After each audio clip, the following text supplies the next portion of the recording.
It's almost been 50 years since I first met that young man who walked into our newsroom on Royal Street for WDSU.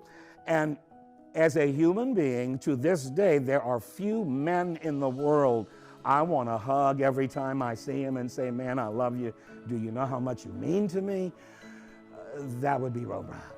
He is one of the icons in our community, and not just because he was the first African-American sportscaster, but the way he conducted himself professionally and personally was just a great example for all people. For anybody like me, a young African-American in the city of New Orleans, grew up, Ro was always there. He was on your television, that voice, that presence, and his significance really can't be measured by his output because his influence extends so much beyond the television waves and the radio waves. To have him as that first example of what a black sportscaster can be, and as I look around today, I can tell the ones that studied Ro Brown.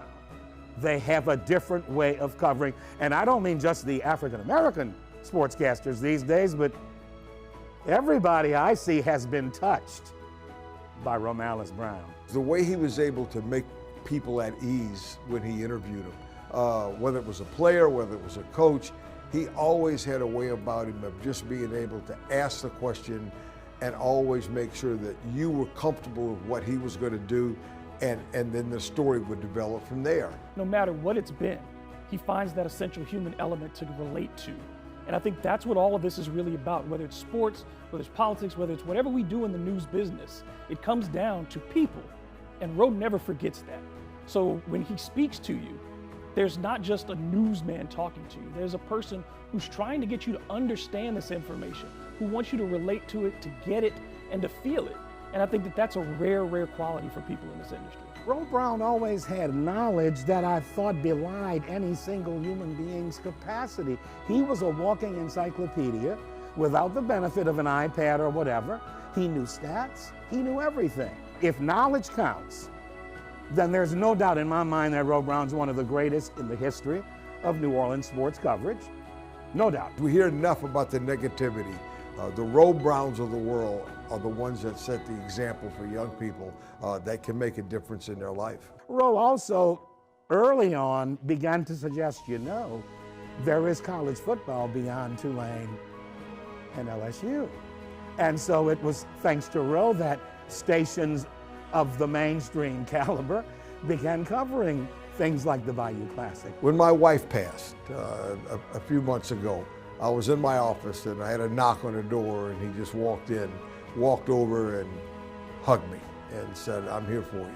And that's who Ro Brown was. That's what the camera doesn't see. That's what the people don't see.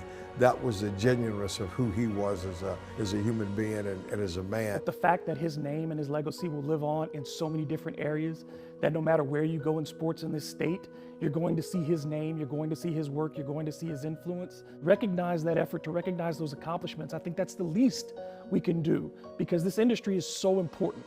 It's so important. And to recognize the very best of who we are is also just as important. The Sports Hall of Fame is one thing, but Ro Brown was a journalist above and beyond everything else. And so for my press club, which I proudly served as president more than once in my earlier years, to say this award is overdue is, well, yeah, we can say that, but thank you, Press Club, for finally recognizing one of the greats among us.